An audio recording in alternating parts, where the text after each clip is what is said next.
नमस्कार। निशुल्क ज्योतिष परामर्श केंद्र में आप सबका स्वागत है। 22 जुलाई 2024 सोमवार। जैसी कि हमारी चर्चा हो रही थी, कल 9वें भाव तक हमारी चर्चा हो गई। हम समस्या और समाधान पर विचार कर रहे हैं। तो समस्या और समाधान हमारा चंद्रमा से देखा जाता है, मन के द्वारा हमारे को समस्याएं महसूस होती है और समाधान भी हमारे मन को ही चाहिए होता है। हमारा 9 घर तक तो विचार हो गया था कल। आज 10वें घर से विचार करेंगे। अब इतनी खूबसूरत लग्न कुंडली बनाई गई है हमारे महान ज्योतिषाचार्यों द्वारा कि मन के ठीक सामने कर्म भाव दिखाया गया है, जो कि शनि का है। शनि कर्म भाव 10वें घर से कर्म को देखते हैं, व्यापार को देखते हैं और इसका स्वामी शनि है। शनि, जैसा कि आप सब जानते हैं, शनि सेवक है। हमारे ज्योतिषाचार्य हमें यही समझाना चाहते हैं कि कर्म कैसा हो, सेवा भाव हो। तो हमारे महान पुरुषों ने भी हमें बताया है कि सेवा परमो धर्म, यही हमारा नारा है। ये 10 नंबर घर जो है वो भूमि तत्व का है। भूमि चूँकि निरंतर गति से हमें फसल के रूप में भोजन देती है, खनिज देती है विभिन्न प्रकार के, इसीलिए इसको चर स्वभाव माना गया है। भूमि वैसे स्थायी होती है, लेकिन भूमि में चूँकि निरंतर गति है, इसलिए इसे चर स्वभाव माना गया है। हम समस्या और समाधान पर चर्चा कर रहे हैं। तो समस्याओं का मूल कारण चंद्रमा है और चंद्रमा चतुर्थ भाव शुक्र भाव का के ठीक सामने मकर राशि, जिसका स्वामी शनि है, जो सेवा कर्म का कारक ग्रह। तो चंद्रमा के सामने 7वां, हम लगन से देखते हैं तो 10वां और मन से देखते हैं तो 7वां। और 7वें घर की जब हमने व्याख्या की थी तब क्या बताया था कि 7वां घर आपकी ऊर्जा को, आपकी शक्ति को बैलेंस करने का होता है। तो मन को कौन बैलेंस कर सकता है? केवल आपके द्वारा किया गया कर्म। आपके द्वारा किया गया कर्म ही आपके मन को बैलेंस कर सकता है। तो कर्म कैसा होना चाहिए? सेवा भावी, धर्म अनुसार।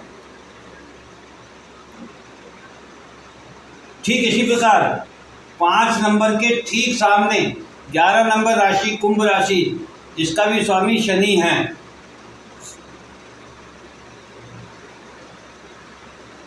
अब ये भाव जो है वो इच्छा शक्ति का है।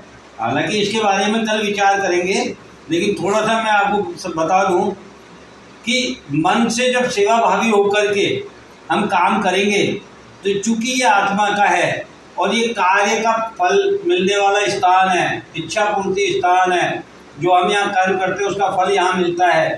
तो उस फल के द्वारा हम किसको पोषित कर सकते हैं? आत्मा को। और आज हम पोषित किसको कर रहे हैं? मन को। हमें क्या चाहिए? माया। माया स्थायी नहीं है।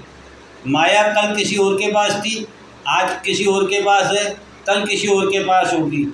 जिस तरीके से हमारे शास्त्रों में बताया गया है, लक्ष्मी चंचल है और हमें काम कौन सा करना है? जो स्थायी हो, जो अमर हो। और आत्मा अमर है, इसलिए हमें आत्मा के लिए काम करना है।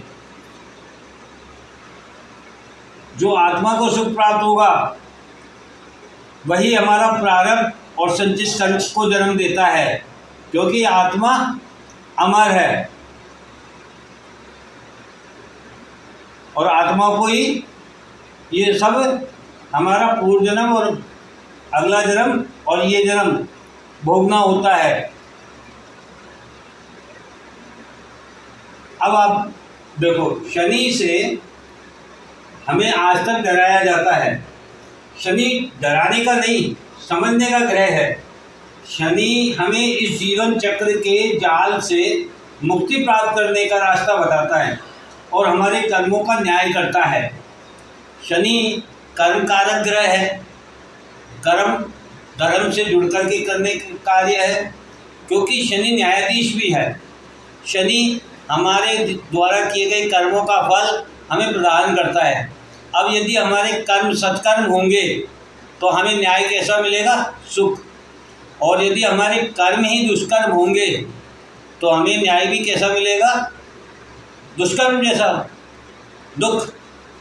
अब इसमें शनि का कोई दोष नहीं है, लेकिन हम शनि को बुरा ग्रह कह देते हैं, काल कह देते हैं, दुख कह देते हैं, जबकि शनि न्यायाधीश है और न्यायाधीश को हमेशा इमोशन से मुक्त होना पड़ता है, क्योंकि यदि कोई न्यायाधीश इमोशंस के साथ न्याय करेगा तो वो न्याय नहीं कर पाएगा। इसलिए शनि हमेशा इमोशंस के विरुद्ध है।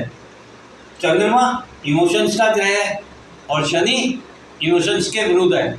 शनि कहता है रिश्तों के लिए नहीं, ये रिश्ते स्थायी नहीं है, ये कल नहीं थे, कल नहीं होंगे, ये इसी जन्म में मिल रहे हैं, इसी जन्म में छूट जाएंगे, लेकिन आत्मा अमर है। जो भी काम करना है आत्मा के शुद्धिकरण के लिए करो, आत्मा की मोक्ष और मुक्ति के मार्ग के लिए करो। ये इस तरीके से हमारे 10वें भाव की व्याख्या की गई है। मैं आप लोगों से फिर निवेदन करूंगा, ये मेरा मोबाइल नंबर है, आपको किसी को भी कोई समस्या हो तो आप व्हाट्सएप पर अपना जन्मदिन, जन्म दिनांक, जन्म समय, जन्म स्थान, नाम और जो भी आपको समस्या हो वो लिखकर भेज दें।